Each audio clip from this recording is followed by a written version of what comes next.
accident, like a severe accident.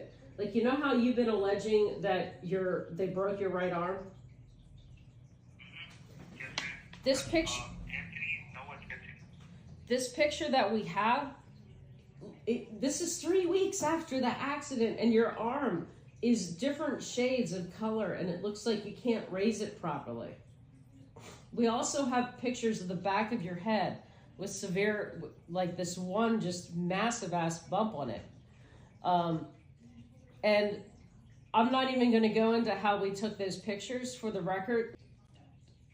Oh, and what? Stop whispering to me. It's distracting. I can't. And these injuries to your arm and to your head are not in the incident reports. There's only one incident report that goes to the May 24th event, and they said that 3 of the officers came into your cell after you flooded it on purpose, and they all fell down and knocked you out and hurt your chin. Well, if you look at the video that these dummies sent us, none of them had wet pants. None of the guys when water on any of their pants. Nope, none. And that was no.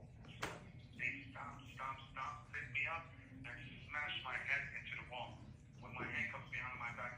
Now, with my handcuffs behind my back, let me tell you how he broke my arm. With my hand, usually when you're handcuffed to me, it's like an officer is handcuffed to me. I'm assisting you. Where do you want me to put my hand? Oh, this way? Okay, let me help you out. I'm putting my hand in a particular area. Yes. So that he can handcuff me with no incident.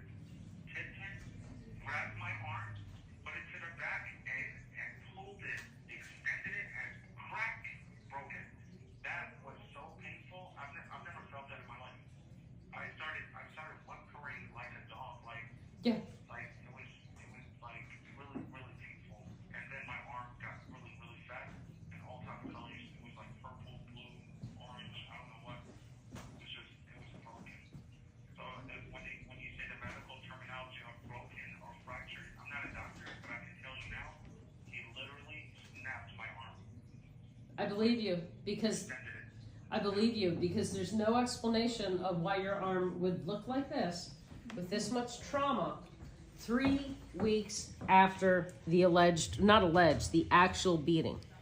And so I'm going in there on Friday, not just to argue to get you out or to get you on, an anklet or get you transferred, but I'm also going to argue or be arguing that they don't get to hide these videos. They're trying to hide these videos under a protective order. Courts are very loath to grant protective orders, and at least the case precedent that I'm using is very much against giving them protective orders, especially when the things that they're trying to protect go directly to the case, go directly to the allegations that are being made in the case. And these go directly to the allegations that you are in danger there and you need to be transferred. Though we also found something else that is a nuclear bomb. So on the yeah, and it's giving me kind of a ethical hell. On the same day that they arrested you, at around 10 o'clock that night, a man named Michael Davis had kidnapped a woman named Tatiana David, and he was eluding the police on 95 North. He got pulled over, and the Virginia State Police used an SR-15 to shoot up his car at least 50 times. She was in the car. They yanked her out of the car. She's got bullet holes all over her. We counted about 13. And they made a rather pathetic attempt to administer CPR. She's bleeding out from all places. There was an investigation, and they said that they can't tell who shot the girl. And they also said that she was shot when she was outside the vehicle. It is very clear that she was shot multiple times by what seems to be rather large slugs. And the point being is, this was produced to us inadvertently by the stupid common. Yes, I can tell them all this. What? Because they're recording it. I don't care. Okay, I just want to make sure. They have released it to us inadvertently. The issue that I'm now trying to figure out is A, what to do with it, and B, I did sign a protective order, but I said I would protect discovery produced in relation to your case. This doesn't relate to your case at all. I'm just outraged, and I pretty much have had it with these fuckers. The concept that they can get us to sign a protective order on your civil case is ridiculous. We've seen how they've misused that protective order in your criminal case.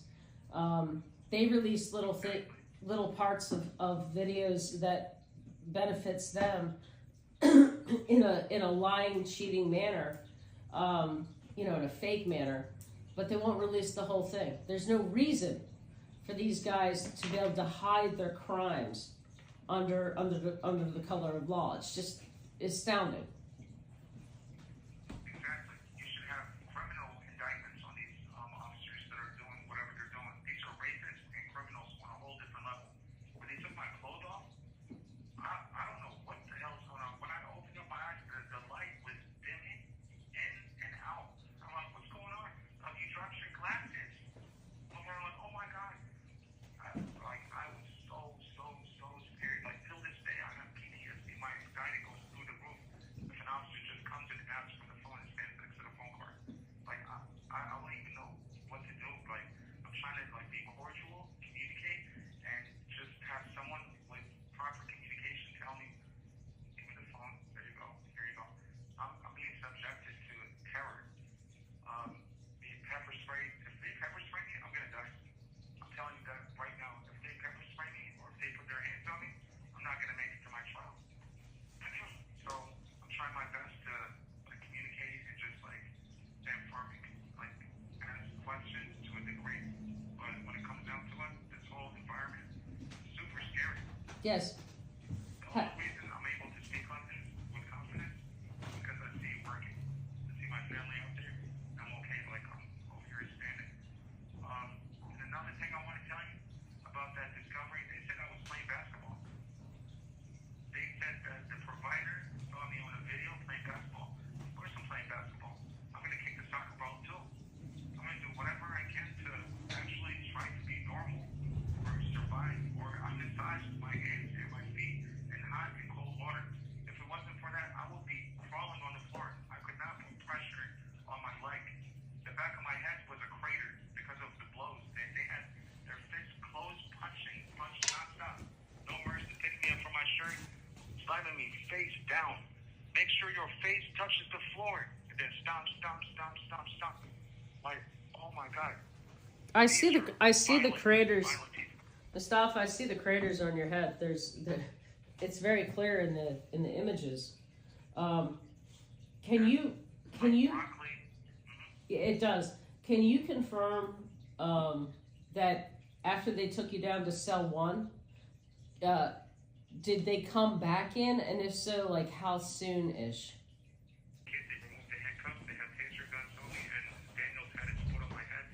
I'm crawling. I put my boxers on, and I'm sitting there. Okay, what's about to happen? Then they left. They came back with Sergeant Daniel and Sergeant Walensky, the big fat guy. Yep, I saw. Sergeant Daniel. Saw him. Yeah, you saw that? Well, I've seen him. He is rather large. I was trying to tell you that if you look at the dates, you can put everything together. They're over here trying to say they try to give me medical treatment. The nurse Kumber Gerbertwal, that lady, the Persian lady, the short Persian lady, she came and saw me. I looked at her, I thought she was gonna save me, but then she turned away, and I'm like, oh my God, I'm literally gonna die here. So at that moment, that lady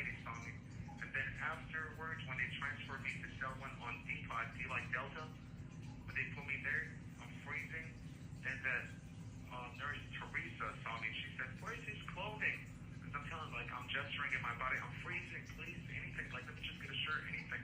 She said, where's his clothing? They told her, don't talk to me. So she just, like, turned away and just started walking. I'm going, like, nobody's going to save me. I have no mattress, no clothing, nothing in myself. I don't know for how long. It was, like a day. But, Lieutenant Suda came in, screaming at me. It's just frightening. The whole thing was just scary. I saw a lot of people that sounded like Sergeant Foster, so I was on different ships. This was on a different ship. Sergeant Foster saw me. Officer Carter, which is Cartagena, that person who's concealing, anyone that's concealing their identity, they have an involvement. Yes. These individuals, I'm not the first, and hopefully I'm the last. As of right now, they are super, super scared. I've never in my life seen these officers in this type of position, like the way they're literally shaking. They're shaking. I'm looking at them like, wow, I'm having trouble breathing. What's your problem for not breathing? You know, they're so scout. I have never, since I've been in here until now, I have never flooded myself. Never. And by the way, I just want to tell you, when all this stuff was over, they transferred me to cell 44, and I could see right across. Oh, by the way, that person in cell 46 is, what's his name? Richard Brooks. That's the I know. person that saw everything. Yeah, so that person is in 46. They sent me to 44, and then I can see to 32. In 32, that's the cell I was in where they beat the shit out of me. In 32, I'm looking in there, and then they put this other person in there, which is, what's his name? He goes by Cinco, but his name is Jerome Daniels Cochran. That person, that inmate, was put in cell 32. When he went in cell 32, that toilet, it kept on flushing. It would not stop flushing.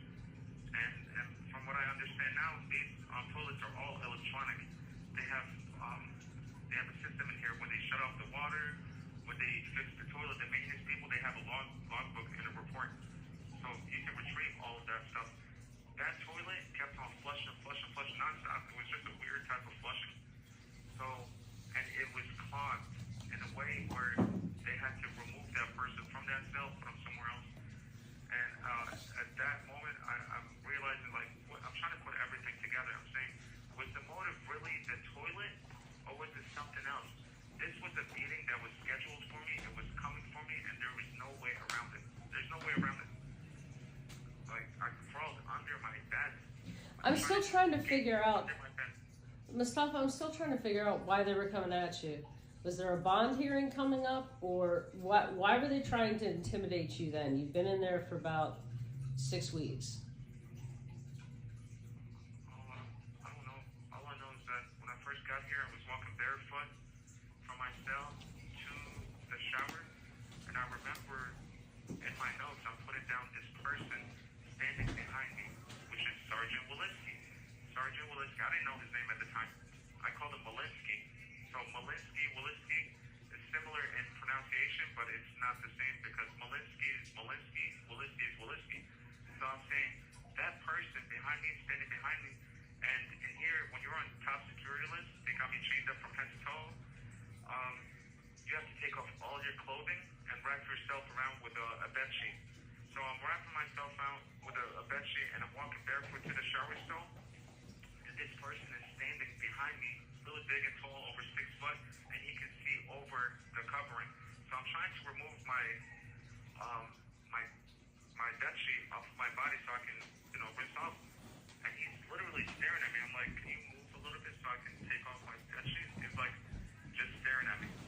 I'm like, okay, you know what? I'm just gonna go ahead and wash up with the bed sheet on. So even though it's wet, I'll just walk back to my cell. When I get back to my cell, I'll go ahead and just dry it up.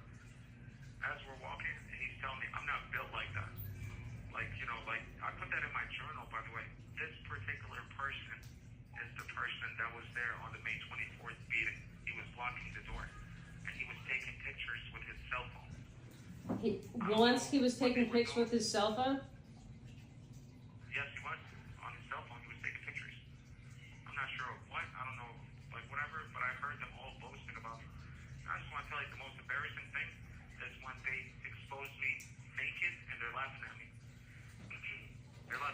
Were they taking Like, pictures? on my body. Were they taking pictures May 24th, 2023, upstairs? Downstairs Downstairs. in cell 1. Got it. Because they didn't have a whole lot of time upstairs. They only had 1 minute and 11 seconds where they were in that room with you. Really? Yep. Yeah. Okay. Can I just tell you? So it was like they rushed in, and the first people that I recognized was Tipton, Daniels, and Suda. Those 3 individuals. Actually, I don't know if I remember Suda upstairs, but I just remember Daniels for a fact because he was at the window. He said, "Sit on the bunk," and then Tipton. He's like, "Come here, you little shit," and I'm like, "Oh my God, they're punching everywhere!" I just run under my bed. I'm crawling. Like, yeah, it was so scary, I swear. And then when they pulled out the tasers, they said, "If you don't come out, we're going to tase you." I said, "Oh my God," that was a split second type of thinking. Okay, so if I don't come out, I'm going to get shocked, so I'm going to get a heart attack, and they're going to beat the shit out of me. So let me just come out. So when I came out, they grabbed me, pulled me, and just like, slam, punch, broke my arm, and then as they picked me up, one of the guys in the back just smashes my face into the concrete wall, and my chin just gashes open. And that was intentional because, like, at that position, I'm just like, literally, like, man, they just like literally broke me. I'm just standing there, like, okay, what the hell is going on? What do you And think then about something their? smashes my head into. What do you think about their incident report where they said that 3 of them tripped on the water and fell on you? Oh my God, that is the most funniest thing I've ever heard of in my life. That was no split. Now, let's ask questions, and it's healthy to ask questions. It's unhealthy not to ask questions because these goons are wearing khaki pants. Water stains khaki pants. You know, these are not waterproof pants where they're like, you know, to a degree, that camera captures a lot of things. Yes. Like Sergeant Foster was showing me a camera footage one point on his cell phone, telling me this camera can see the specks on the hairs on your nose. So that's how clear it is from what he's telling me. I'm like, wow, all right, that sounds really good. So that camera can capture if their khaki pants is wet or not. If they truly slipped on water, we can identify from physical appearance. Yes. We can see where's the water. How did you slip? Now, if they slip, these are big guys. If they slip, they fall improperly, they're gonna break something, or they're gonna like limp or something. Why are they all like normal and walking normal? Because they did not slip. I swear to God. Like, I don't know how to put it, but you can investigate, you can ask questions, and also blood stains, no matter what. True. You try to clean it up with soap and water. There's what investigators with like labs where they can put like some sort of light and they can find the blood stains where it is. Where they put me in cell 1, there was a big puddle of blood.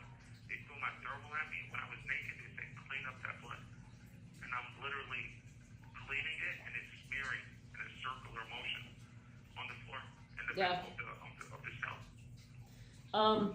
You said that Walensky was filming the cell. Is there any other film or camera that had eyes on that cell?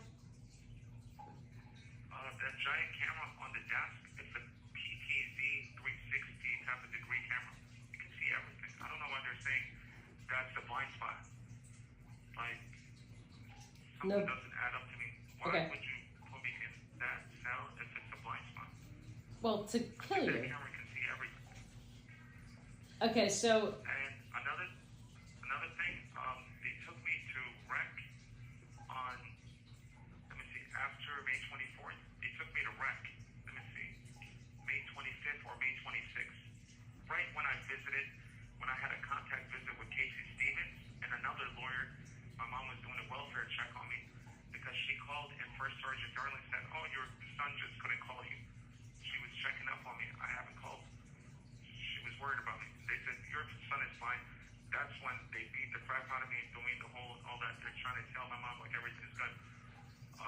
But then I had a contact visit with Casey Stevens and another lawyer that saw everything. But they took me to rec. In rec, there's a camera in the corner on the top.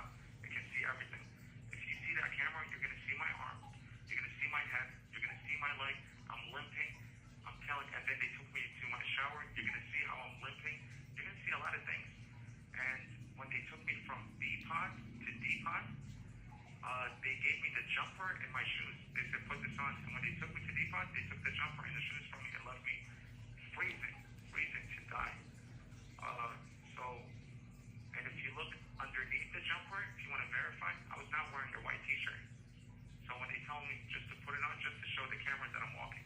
And then the FBI lady was telling me, she said that, look, we have pictures right here of you walking right after this alleged incident.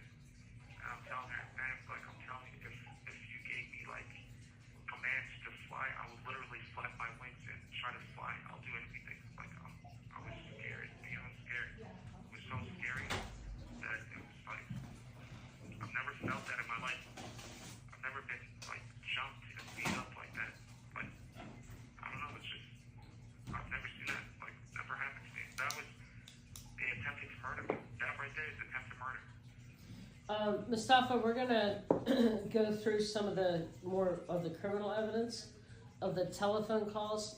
We're gonna look at everything from May 24th, 25th, 26th to see if we can get the one where Casey Stevens came in and see if we can get more pictures from that, from excuse me, from those phone calls that we can submit on Friday. Okay, perfect. And another thing, in the discovery that I read in the lawsuit, it says that the injury to my right arm is from the arrest, when they arrested me. There was no issues with the arrest with my arm or anything. Yeah, we're gonna look for the mugshots. That's one of the things that we thought of immediately. Yeah, like there's no resisting, there's no like injury. That particular arm injury is from Anthony Noah Tipton breaking my arm. And do you know how much investigation I had to do? I have this is in my heart to make sure I identify these culprits, specifically the person that broke my right arm, specifically the ones that stopped me out. Now, personally, I really feel sorry for everybody, personally, but when it comes down to identifying, I promise you show me anything and I'm going to identify it to a T. Show me a picture, I'm going to tell you, yeah, that person. Show me anything. I'm not scared of telling you everything. I'm not scared of telling you everything. I've seen enough. I saw enough when the prison lawyers sent me the 3 videos. I've seen enough to know with 100% certitude that you're telling the truth and that they are lying, murdering, sick thugs.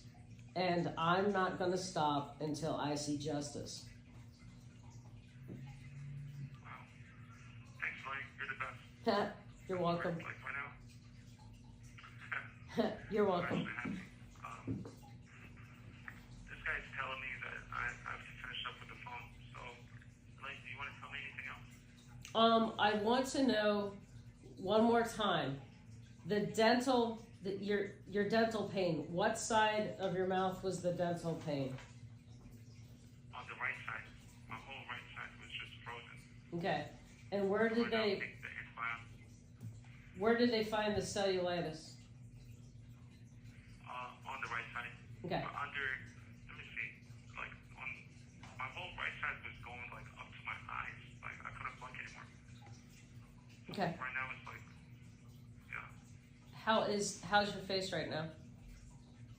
Right now it's a lot better, but I still feel like this bump thing right here on my chin. It's like, you see my chin, my jawline, and underneath that, supposedly that tooth that he was trying to yank out, the dentist.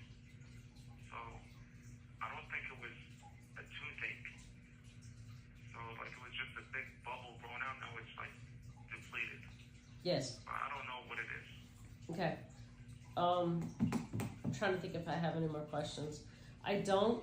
I want to encourage you to, instead of waiting for them to put my calls through, just call the office. And Okay. because I'm getting very, very angry when my calls don't go through.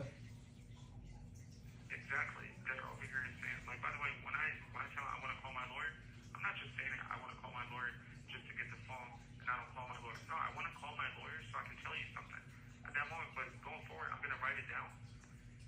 All my notes, I'm going to write it down so that when I talk to you, I'm just going to put it in like chronological order. And also, I didn't know, like, if I get the phone, I'm trying to talk to my family. Like, if I'm placing my commissary order, like right now it took me like almost 30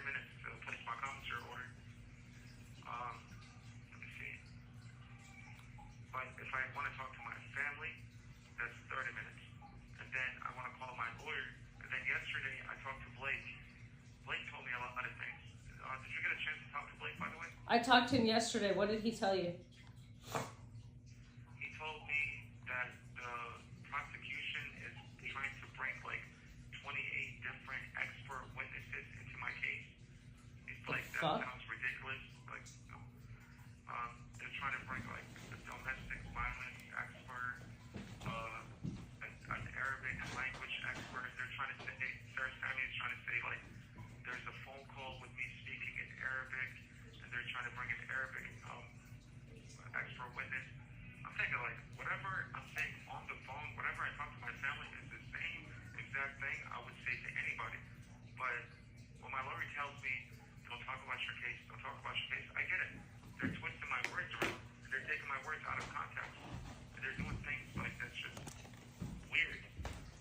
But ultimately, the prosecution is trying to say like I said something on a phone call that they're trying to bring in about in regards to me urinating on doors. I never did anything like that. Like a conversation between me and my brother talking about me and my dad or something. I don't know. I'm not gonna remember a conversation out of like 3,000 plus phone calls. I don't know. But in reference to that, Blake, listen up. Blake is frightened of the just sheer amount of phone calls because he doesn't think he can get through it all. He's afraid that there's going to be something in those phone calls that somehow hurts you.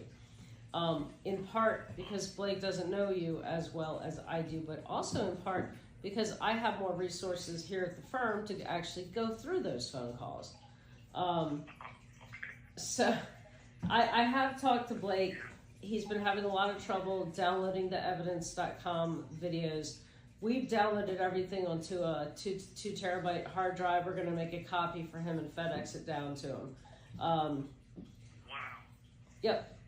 And we're going through the videos, and there's so much evidence here that they have completely railroaded you. I want to bring an action against the police department as soon as we are able, alleging that they violated your Fourth Amendment, your Fourth Amendment rights, your Fifth Amendment rights, that they completely denied you of your constitutional rights throughout the investigation, and that they created this entire scenario after years of trying to get at you for exercising your constitutional right to bring a lawsuit against the police department in Stafford. So we think this whole thing's connected. Hopefully we can raise some money so that I can keep my lights on. But Oh man. Oh my God. Oh, Glenn, I promise you, once you get me out of this like hellhole, like I dedicate my life to you. Like you tell me what you want me to do. I'm over here. I'm like born again. I'm good at. I died a long time ago, and I don't even know how I'm still alive. I don't even know. Like I don't know what's going on. well, I can tell you now. what's going on is they've been trying to kill it. Mustafa, sorry to interrupt, but what's going on is these assholes have been trying to kill you, to shut you up. That's 100% fact. And I still have my pen, my notebook. I've been writing, and I still write. By the way, did you get my letters? I don't know if we received letters yesterday. Troy, do you know? I don't think we received letters yesterday. I was actually planning on writing you. I was planning on writing you a letter that summarizes the evidence that we've obtained so far and analyzed here at the firm that is helpful to your case. So far, I've not seen any evidence that I believe is hurtful to your case. I'll tell you that. But again and again and again, we see impropriety and misconduct by the police in your case to an extent that is shocking to a person of a reasonable conscience. They were interviewing you and treating you as if you were not just being accused of a crime, but guilty of a crime 2 hours after the accident when you were obviously concussed and you didn't even know the name of the president. Wow. They're calling me a suspect from the beginning. Yes. I'm like, what the hell is going on? We also saw skid marks from the scene that are shown on the drone helicopter. Skid marks at the scene. We saw them destroy the scene as they're investigating it, driving vehicles through it and the like.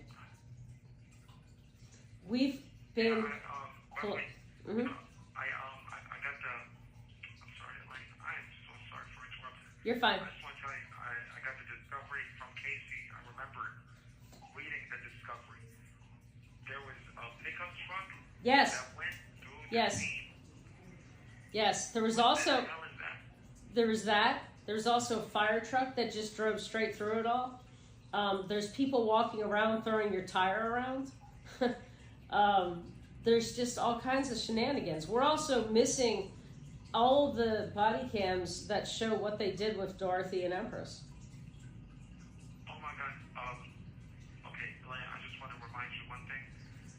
Okay, the night before the accident, I personally took Empress to 7-Eleven to buy her these mochis, which is like her favorite cookies. It's called mochis or mochis or mochis. If you're familiar with these cookies, they only sell them at like Whole Foods, and they sell them at like stores at that time that were closed. They sell them at 7-Elevens or Wawa in some stores in like a 3-pack. So I'm looking around at 7-Eleven. I'm chasing Empress around the store. She's taking candy. I'm trying to get like, she wants Coke from the Coke machine. I'm like, we can't get that. She's like, please, can you get that? I'm like, okay, fine. We'll get the Coke. This is all recorded on their camera. Those videos, I remember telling Casey Stevens, and he said he was going to subpoena all those videos from that 7-Eleven. And as of right now, nobody's like telling me if they're going to get those videos or not. Blake And has I them. remember that day. I think Blake has them. Oh, yeah. Really? Yeah. Yeah, but listen, those videos are good. The only thing that's bad about all those videos is they're fucking endless. So there's like this mass amount of information, and we've got to make it coherent. So my idea with those videos is to shrink them down, just show clips to the jury. Blake does not have the wherewithal to do that, so we'll do it for him. Oh, okay. That sounds really good. Okay. Sounds great. All right, Elaine. Yep. Is there anything else you want to tell me? By the way, when are you going to have an opportunity to come see me in person? Or whenever you get a chance. I know you're busy. That You gave me all those papers. I've been reading all that. good. I got approved to make full contact visits and bring my laptop.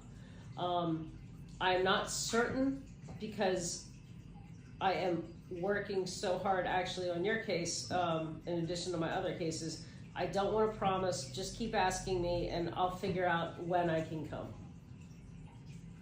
Okay, that sounds really good. Yes, sir. Like, if I say thank you so much, or if I just like keep saying thank you, it's just, I can tell you endless thank yous. Like right now, Yes. what you're doing is, I swear, like you're really changing the equation of life. Good. I don't know. Yeah. I've been praying every day.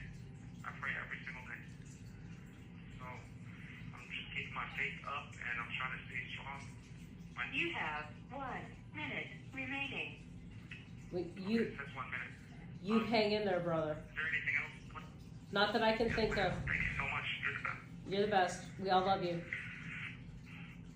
I love you so much, and tell everyone I love them too. I will. Like, I'm just, yeah. By the way, I wrote you a poem, so whenever you get a chance, it's coming in the mail. I sent you a couple of different notes. Appreciate you. All right, Mustafa. Talk to you soon. All right, Elaine. I'll talk to you soon. God Okay. bless you. Thank God you so bless much. you. Bye.